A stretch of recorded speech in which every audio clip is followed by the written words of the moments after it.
Brasil. Tua palavra encontra-se aberta neste lugar. Por isso, nessa hora, pedimos o auxílio do Teu Santo Espírito para que possamos compreendê-la e também expor a Tua palavra de modo fiel. Que Teu Santo Espírito ministre nos nossos corações, aqui e em casa. Que a Tua palavra encontre morada dentro de nós. Cresça, produza frutos. Frutos de arrependimento, frutos de fé, frutos que nos dão coragem, frutos que nos levam a Te amar mais e mais, frutos que nos levam a querer propagar o Teu nome a toda a terra. No nome santo do Senhor Jesus é que nós oramos. Amém, Senhor. Diz assim o texto. Evangelho segundo escreveu Marcos, capítulo 2, de 1 a 12, está projetada ali a sua referência para que você encontre. Dias depois, entrou Jesus de novo em Cafarnaum, e logo correu que ele estava em casa. Muitos afluíram para ali, tantos que nem mesmo junto à porta eles achavam lugar, e anunciava-lhes a palavra. Alguns foram ter com ele, conduzindo um paralítico, levado por 4 homens. E não podendo aproximar-se dele por causa da multidão, descobriram o eirado no ponto correspondente ao que ele estava, e fazendo uma abertura, baixaram o leito em que jazia o doente. Vendo-lhes a fé, Jesus disse ao paralítico: Filho, os teus pecados estão perdoados. Mas alguns dos escribas que estavam assentados ali e arrazoavam em seu coração: Por que fala ele deste modo? Isto é blasfêmia. Quem pode perdoar pecados, senão um, que é Deus? E Jesus, percebendo logo por seu espírito que eles assim arrazoavam, disse-lhes: Por que arrazoais sobre estas coisas em vosso coração? Qual é mais fácil dizer? Dizer ao paralítico: Estão perdoados os teus pecados? Ou dizer: Levanta-te, toma o teu leito e anda. Ora, para que saibais que o Filho do Homem tem sobre a terra autoridade para perdoar pecados, disse ao paralítico: Eu te mando, levanta-te, toma o teu leito e vai para a tua casa. Então ele se levantou e no mesmo instante, tomando o leito, retirou-se à vista de todos, a ponto de se admirarem todos e darem glórias a Deus, dizendo: Jamais vimos coisa assim. Jamais vimos coisa assim. Queridos irmãos, fé. Gostaria de falar aos nossos corações a respeito da recompensa da fé. Gostaria de falar a respeito de fé e oração. Gostaria de falar desse relacionamento que nós temos com Deus através de oração e fé, fé e oração. Deus nos capacitou através do seu Santo Espírito para termos fé e com a fé termos um relacionamento profundo com Deus. Algumas coisas nós realizamos de maneira tão automática porque nós acreditamos que aquilo vai acontecer. Como, por exemplo, você chega no seu quarto e você aperta o interruptor acreditando que a luz vai acender. E é muito engraçado que a gente não espera uma reação diferente dessa. Apertou, vai acender. E quando falta a luz na sua casa, por qualquer motivo, você vai entrar no seu quarto, o que você faz automaticamente? Vai lá e mete a mão. Você esquece, né? Porque você está acostumado a apertar o interruptor e a luz acender. Você já faz isso mecanicamente, porque você acredita que fazendo isso vai acontecer. Do mesmo modo, você pega um lixo para jogar na lixeira, você vai lá e joga, você sabe que o evento que vai acontecer ali é a queda do papel, da casca de banana, você vai jogar na lixeira, o negócio vai cair, porque isso acontece de maneira automática. Eu, por exemplo, estou aqui mexendo os meus braços, e eu sei que se eu der o comando isso vai acontecer, mas é interessante que eu não fico parando para pensar como biologicamente o meu braço se mexe, mas eu sei que meu braço se mexe. Eu jogo o lixo na lixeira e não fico pensando na gravidade, fisicamente, quais são os mistérios que aquilo ali faz com que o papel caia. Mas eu sei que vai cair. Da mesmo modo, eu não fico pensando na corrente elétrica que está passando, como é que vai, como é que volta, e quanto de energia tem, qual é a voltagem, como é que acontece, por que acende, como é que a luz chega até a mim. Simplesmente, eu vou lá e aperto. E quanto à oração? E quanto à fé? Muitas vezes a gente também trabalha essas questões da fé e da oração de maneira automática, a gente crê. A gente não fica pensando muito como a oração funciona, mas a gente sabe que a oração funciona. Por isso a gente ora. Por isso a gente vai tomar um café da manhã e diz: Senhor Deus, obrigado por este café da manhã, porque nós acreditamos, nós temos fé que o Senhor Deus está escutando, nós temos fé e acreditamos que aquele café da manhã foi dado pelo Senhor. Então a gente tem uma relação tanto quanto automática com a fé e com a oração. Mas eu creio que aumenta muito mais a nossa fé e estimula muito mais a oração quando nós pensamos no mistério que envolve a oração, no mistério que envolve a fé. E para isso esse texto pode nos auxiliar. O texto que nós encontramos aqui é o Senhor Jesus curando um paralítico. Jesus estava voltando para Cafarnaum. Possivelmente ele estava hospedado na casa de Pedro, conforme o mesmo texto de Marcos, capítulo 1, verso 29. Jesus estava ali com Pedro, curou a sogra de Pedro e tudo mais. E ele tinha saído, e o texto conta que Jesus estava voltando para Cafarnaum e diz que ele estava voltando para a sua casa. Possivelmente ele estava hospedado na casa de Pedro, ou já fazendo da casa de Pedro a sua casa.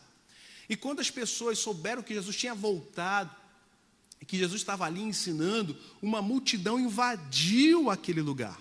Então Jesus volta para casa, para Cafarnaum, possivelmente casa de Pedro, não há necessidade que seja. Mas é interessante que ele estava ali ensinando naquele lugar. E uma multidão volta para lá para encher aquele lugar, porque lá em Lucas 5, verso 17, que é o texto paralelo, vai afirmar que o Senhor Deus estava com poder para curar.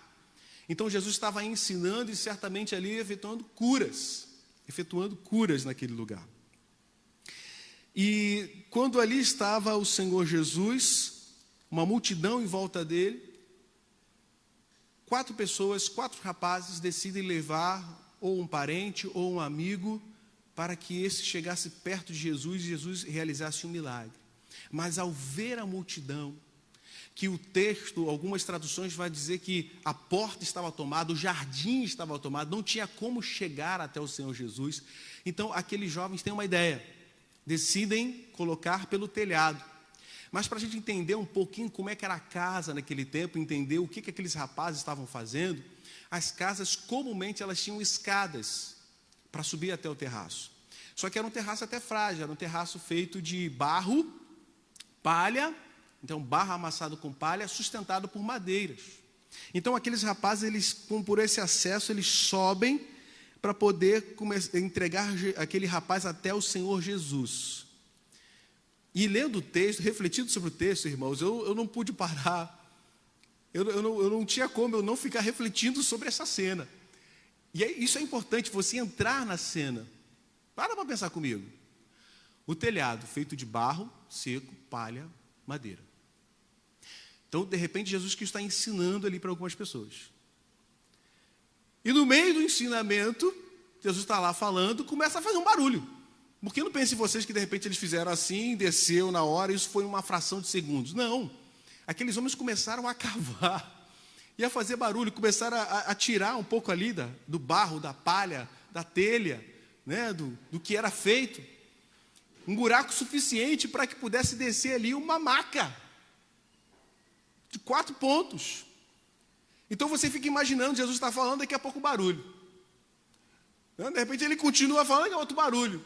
O que está acontecendo? Aí todo mundo para ficar olhando. Está descendo ali um buraco. Se a casa é de Pedro, eu fico pensando, será que Pedro ia brigar? Oh, quem está mexendo aí? Ou mesmo não sendo de Pedro. Não é interessante? De repente o buraco está lá. Aí você percebe que tem algumas pessoas ali. A princípio você poderia pensar, bem, tem gente querendo ouvir o Senhor Jesus falar de qualquer jeito. Vamos fazer um buraco no telhado só para ouvir Jesus falar. Mas de repente o buraco torna-se maior e começa a descer um paralítico numa maca. E quando aquele paralítico está descendo, o Jesus Cristo olha para ele e diz: eu estou vendo a tua fé. Os teus pecados estão perdoados. E quando Jesus, ao contemplar a fé daqueles rapazes, tanto a fé do paralítico quanto a fé dos amigos, o Senhor Jesus, vendo-lhes a fé, diz ao paralítico: os teus pecados estão perdoados. Neste momento acontece um rebuliço. Alguns escribas que ali estavam começaram a se coçar e a se perguntar: quem é este homem? O texto no original usa-se um pronome onde eles desprezavam Jesus, ou tratavam como um comum, não mais como um mestre, mas dizia: quem é essa pessoa?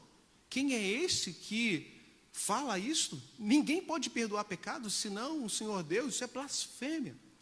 Mas é interessante que o texto lá de Lucas vai dizer que estavam ali escribas, fariseus, vindos da Galiléia, mas vindos de Jerusalém. Cafarnaum fica no reino do norte, do sul. Então, aquelas pessoas viajaram muito para chegar lá e ouvir o Senhor Jesus, mas depois, diante de uma cena de fé de algumas pessoas, passam a desprezar o Senhor Jesus, dizendo: quem é este que eu vim de uma viagem longa para ouvir, que está dizendo que perdoa pecados? Mas aí, tudo isso tinha um porquê. Tudo que o Senhor Jesus faz ou fala tem um porquê. Jesus Cristo, nesse momento, ele realiza algo simples para ele, que é um milagre, e todo mundo poderia entender de uma maneira mais simples que era um milagre, para falar algo muito mais profundo, que era perdoar pecados. De fato, só quem poderia perdoar pecados é Deus, e Jesus é Deus.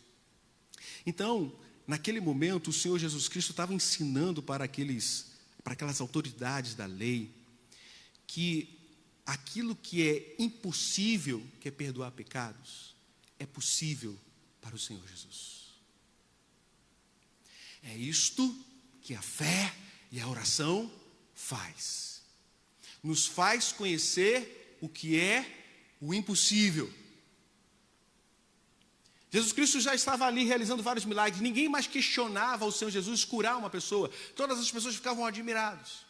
Mas algo era impossível no meio das pessoas. Eles já não consideravam mais impossível alguém, um aleijado andar, um cego enxergar, porque aquilo se tornou corriqueiro. Mas perdoar pecados seria algo impossível. Então Jesus Cristo realiza o simples, que é o milagre, para mostrar que ele pode fazer o que é o complicado ou o impossível, que é perdoar pecados. Porque ele é Deus e ele pode fazer isso. Bem, queridos irmãos, aí nesse momento o Senhor Jesus Cristo se intitula como Filho do Homem. Marcos gosta muito de intitular esse texto a Cristo Jesus, ou esse nome a Cristo Jesus, Filho do Homem. Marcos se utiliza do termo Filho do Homem 14 vezes no seu Evangelho, porque Marcos identifica o Senhor Jesus como o texto lá de Daniel 7, onde Jesus Cristo é o Salvador. Filho do Homem é um título do Salvador. E quando o Senhor Jesus Cristo a si mesmo se intitulou Filho do Homem, ele estava assumindo a missão declarada lá em Daniel 7, dizendo: eu sou o Salvador. Mas mais do que isso, o título Filho do Homem não é apenas o Salvador, mas sim aquele que está disposto a sofrer pelo seu povo. Esse é o Senhor Jesus. Então, queridos, depois da gente entender um pouco mais sobre esse texto, a gente pode refletir e entender, como eu estava falando no início, o que acontece quando eu oro? O que acontece quando eu exerço a minha fé? De fato, eu não vou ficar aqui pensando o que acontece quando eu gesticulo a minha mão, ou quando eu jogo uma banana na casca de lixo, ou quando eu acendo um interruptor. Mas aqueles homens tiveram um ato de fé, e aqui nesse texto o Senhor Jesus Cristo nos revelou um pouco mais sobre o que acontece quando nós temos fé, quando nós oramos. Porque houve uma oração aqui, quando eles deram aquele homem pelo eirado, eles estão orando, Senhor Jesus, cura.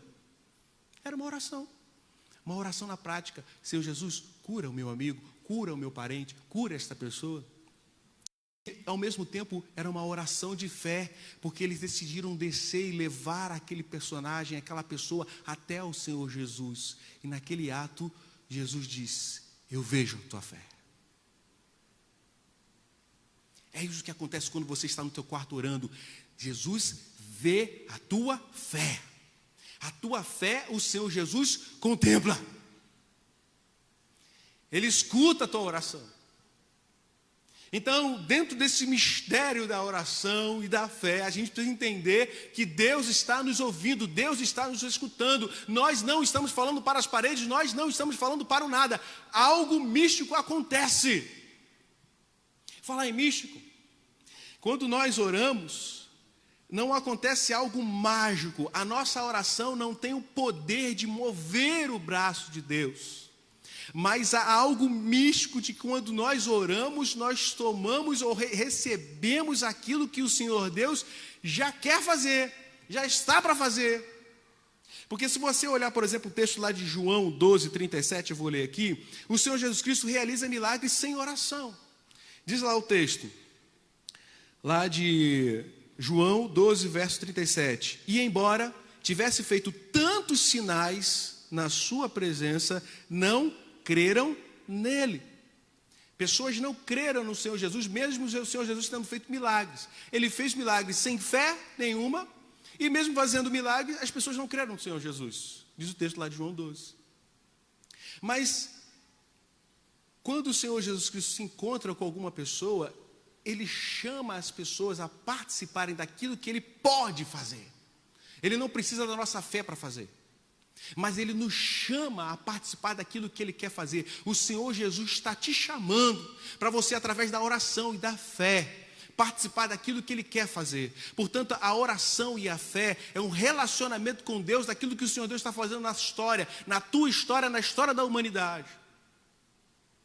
A gente pode perceber isso em alguns textos. Por exemplo, lá em João 11, 40, diz assim, respondeu-lhe Jesus, não te disse? Eu? Se creres, verás a glória de Deus. Lá em Mateus 9, 29, diz assim, então lhes tocou os olhos, dizendo, faça-se-vos conforme a vossa fé. Ainda lá em Mateus 9, 22, e Jesus, voltando-se e vendo-a, disse, tem bom ânimo, filha, a tua fé te salvou. E daquele momento em diante, aquela mulher ficou sã. Sabe o que acontece quando nós oramos e quando nós exercitamos a nossa fé? O Senhor Deus recompensa. Os milagres do Senhor que são realizados na nossa vida são recompensas. Deus, Ele não precisa, Ele é autossuficiente, Ele não precisa da nossa fé para realizar qualquer coisa. Mas é muito interessante como Ele tem nos chamado a participar daquilo que Ele quer fazer. E quando nós exercitamos a nossa oração com fé, nós somos recompensados. Por isso o Senhor Jesus disse para aqueles rapazes, eu contemplo a tua fé. Os seus pecados estão perdoados. O impossível é feito aqui agora. Eu sou capaz de te curar, mas para que você saiba que eu não apenas estou te curando, que eu estou fazendo o que é impossível aos homens, que só é possível a Deus, eu estou perdoando você, porque eu contemplo a tua fé. Eu quero te recompensar. Se creres, verás a glória de Deus. Então, quando você fechar os teus olhos, quando você entrar no teu quarto, quando você orar no ônibus, orar no carro, indo para o trabalho, interceder para alguma pessoa, eu conclamo você a crer que a sua oração está sendo contemplada pelo Senhor. E o Senhor Deus está olhando para a tua fé, para recompensar você naquilo que você está fazendo. Mas tem mais algo místico para a gente aprender a respeito disso. Então, quando eu oro, Deus contempla a minha fé e Deus me recompensa. Mas por que Deus recompensa a minha fé? Por causa da sua fidelidade.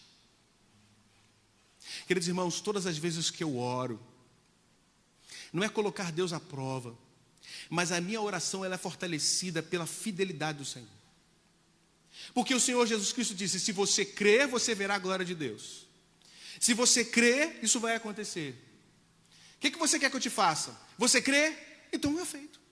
Eu nunca vi na Bíblia inteira um momento, alguma narrativa, onde a pessoa disse para o Senhor Jesus: eu acredito, e o Senhor não recompensou. Porque a palavra diz que o Senhor é fiel, e Ele está dizendo: se você crer, acontecerá, segundo a sua soberana vontade, mas vai acontecer. Então, se tem algo que alimenta a minha vida espiritual, se tem algo que alimenta a minha vida de oração, que alimenta a minha fé, é crer na fidelidade do Deus que não pode mudar, do Deus que não pode mentir. Esses são um dos mistérios. Esta é a corrente elétrica que acende a luz. Este é o mistério que faz a banana cair. Essa é a gravidade. Esses são os elementos ocultos da oração e da fé. A fidelidade de Deus está envolvida nisto. Você faz de maneira mecânica, mas muitas coisas acontecem, que é fantástico. Deus não mente. Então eu me achego com fé, e aí eu sei que eu vou ser ouvido, e porque eu sou ouvido, estou crendo, eu vou receber segundo a sua soberana vontade. Isso alimenta a nossa fé. Como eu disse, não há algo mágico, mas há algo místico. Eu não consigo compreender, ainda que eu esteja me utilizando aqui de algumas explicações teológicas. Há muito mais profundidade, há muito mais mistério. Como tudo isso acontece. Como tudo isso acontece no reino espiritual. Quando eu digo: Senhor, Ele me escuta. Como é que Deus lê a minha mente? Como é que a minha palavra, antes de chegar na boca, o Senhor Deus já sabe. Eu não sei o que acontece quando eu estendo as mãos para uma pessoa e clamo em nome do Senhor Jesus pela cura. Eu não sei como isso tudo acontece. O poder não sai de mim, o poder não sai de ti. O poder é único, exclusivamente de Deus. Mas é interessante que Deus me chama a participar desse evento misterioso, dessa engrenagem que está acontecendo. E Ele disse: ore. Ore porque eu escuto. Tenha fé porque eu contemplo. Tenha fé porque eu reajo, eu ajo, eu faço tudo isso acontecer. Então, se eu sei que tudo isso acontece, outro mistério que acontece com relação à oração e à fé é a paz. Por que nós temos paz quando nós oramos? Porque nós cremos que aquele problema que nós temos hoje aqui agora foi depositado na mão do médico, do engenheiro, do Senhor dos senhores, dos reis dos reis, do profissional dos profissionais, entregue na mão de alguém que me escutou, de alguém que contemplou a minha fé, ainda que a minha fé seja vacilante, ainda que a minha fé seja pequena, mas eu entreguei. Então a paz é um resultado da oração da fé. Mas se você chega para Deus e entrega ao Senhor Deus, dizendo: ó Deus, eu estou entregando isso na tua mão, e você sai daquele momento de oração, ainda com aquilo junto com você, você não entregou. Agora, quando você deixa lá, você sabe, está na mão daquele que vai curar, daquele que vai cuidar. Queridos irmãos, assim se opera também a fé na nossa salvação. Quem crê no Senhor Jesus é salvo. Deus imputa em nós a sua justiça através da fé. Fé é esta que é um elemento dado por Ele mesmo. Fé é esta que é uma disposição, uma capacitação para a gente crer nele. O Espírito Santo vem sobre a nossa vida, nos capacita a crer, nos convence do pecado, do juízo, a gente crê no Senhor Jesus, a gente com a nossa boca declara que Ele é o Senhor e Salvador, e nesse momento Deus está imputando em nós a sua justiça, que é a justiça do seu Filho que morreu por nós naquela cruz, e o Espírito Santo nos santifica, nos regenera, transforma a nossa vida, e agora algo está além desse corpo mortal, eu sou uma nova criatura em Cristo Jesus. Que coisa misteriosa, mas acontece. Por causa da fé. Então eu quero terminar dizendo para você exercitar a tua fé dia após dia, através da oração, sabendo que o Senhor Jesus está vendo você descer a sua vida no eirado, está vendo você descer a vida de alguém pelo eirado, pelo telhado. O Senhor Jesus Cristo está vendo os seus passos de fé. Jesus Cristo não está contemplando você simplesmente quando você se tranca no seu quarto, dobra os seus joelhos e ora. Jesus Cristo está contemplando você quando você está na sua cozinha, lavando a sua louça, ou fazendo uma comida, ou varrendo uma casa, ou trabalhando lá de fora, ou mexendo no computador, e ali, naquele momento, você está pensando em Deus. Deus está contemplando a tua fé quando você simplesmente entrega ao Senhor a tua oferta. Deus está contemplando a tua fé quando você simplesmente vai para a casa de Deus, quando você abre a Bíblia e crendo naquilo. Deus está contemplando a tua fé em todos os movimentos que você está fazendo. Nós nos movemos de fé em fé. Eu quero dizer para você, Deus está te enxergando. Eu quero dizer para você, não pare, continue, persista. Eu quero dizer para você, não tenha medo da multidão. Eu quero dizer para você, romper a multidão pela fé. A fé que rompe barreiras. A fé. Aqueles homens levaram aquele amigo ou aquele parente até o Senhor Jesus. Romperam tudo em nome da fé. Porque eles acreditavam que o Senhor Jesus podia curar, eles acreditavam que o Senhor Jesus ia olhar, eles foram lá e fizeram. Por isso eu te chamo, não pare, não desista, continue. Não vamos entender todos os mistérios da oração, não vamos entender todos os mistérios da fé, mas você basta saber de uma coisa: apertou, o interruptor acende. Orou, o Senhor escuta. Creu, as coisas acontecem. Não é só isso. Creia. Nós vamos cantar a música Rompendo em Fé. Depois disso nós vamos orar, e eu quero orar pela sua vida. Eu quero desafiar você a alimentar a sua vida espiritual, dizendo ao Senhor Jesus: Senhor, eu creio. A minha fé é pequena, é como um grão de mostarda. Ajuda-me na minha falta de fé, mas Senhor, eu estou aqui agora. Senhor, eu estou fechando os meus olhos junto com o pastor. Eu creio que mesmo através da internet o Senhor está aqui me ouvindo. Eu creio que o Senhor está sondando meu coração. Tome um passo pequeno. Qualquer atitude que você fizer, eu quero dizer para você, o Senhor está te contemplando. Amém?